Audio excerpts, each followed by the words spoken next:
అందరికీ నమస్కారం. సీత అగ్ని ప్రవేశం చేయుట.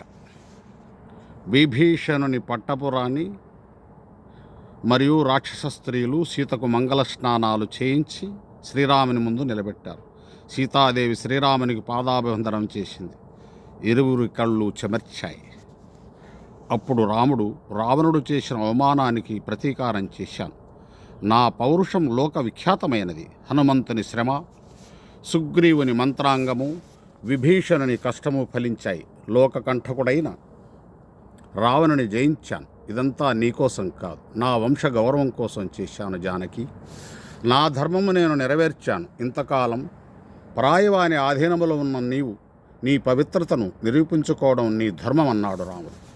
జానకి కన్నీరు గారుస్తూ శ్రీరామునికి ప్రదక్షిణం చేసి దేవ విప్రులందరకు నమస్కరించి అగ్నిహోత్రునికి చేతులు జోడించి, నా మనసు శ్రీరాముని యందే లగ్నమై నా త్రికరణాలు అతని వశంలోనే ఉంటే ఈ అగ్ని నన్ను దహించదు అంటూ అగ్నిజ్వాలల మధ్యకు చేరింది.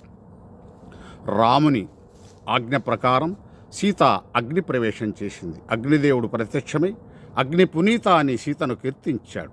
రామచంద్ర, సీత అగ్ని ప్రవేశం చేయడం వల్ల నేను పవిత్రుడనయ్యాను అని అగ్నిహోత్రుడు సీతాదేవిని తీసుకువచ్చి ఆమెను రాముని ముందుంచి, శ్రీరామచంద్ర, ఈ పతివ్రత శిరోమణి త్రికరణ శుద్ధిగా నిన్నే ఆరాధిస్తున్నది. ఈమె మనస్సులో మరెవరూ లేరు. సమస్త లోకాలను పవిత్రం చేయగల శీలవతి, ఈమెను స్వీకరించు అన్నాడు అగ్నిదేవు.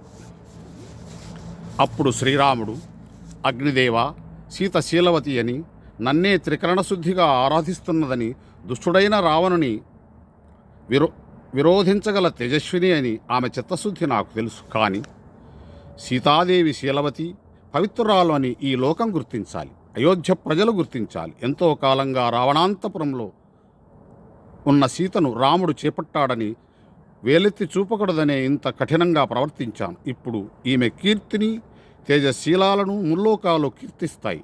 జగతి ఉన్నంతకాలం ఈమె శీలవతిగా విరాజిల్లుతుంది అన్నాడు శ్రీరాముడు. దేవతలు పూలవర్షం కురిపించారు. శ్రీరాముడు సీతను అక్కున చేర్చుకున్నాడు. జై శ్రీమన్నారాయణ.